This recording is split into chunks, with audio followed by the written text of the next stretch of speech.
Welcome back to our channel మన royal boys. So ఈరోజు అయితే మనం యార్కట్లో ఉన్న యార్కట్ చాక్లెట్ ఎక్స్ప్రెస్ ఫ్యాక్టరీకి అయితే వచ్చేసాం.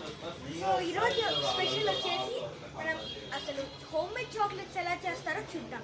సో ఇదైతే యార్కట్ చాక్లెట్ ఎక్స్ప్రెస్. సో లోపలికి వెళ్ళి ఎలా చేస్తారో చూద్దాం.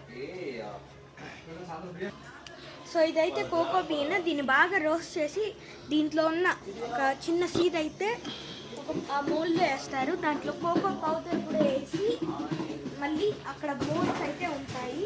ఆ మోల్డ్స్లో మొత్తం ఇన్ కేస్ నట్స్ అన్ని వాడితే ఇదో ఇలా ఒక పేపర్లో వేసి నట్స్ అన్ని వేస్తారు. సో లాస్ట్లో మీకు ఒక ఫ్రీ ట్రయల్ లాగా ఇస్తారు. యార్కట్ విజిట్ చేసినట్టయితే మీరు తప్పకుండా ఈ చాక్లెట్ ఫ్యాక్టరీని విజిట్ చేయాలి. లాస్ట్లో మాకు ఇది గిఫ్ట్గా ఇచ్చారు.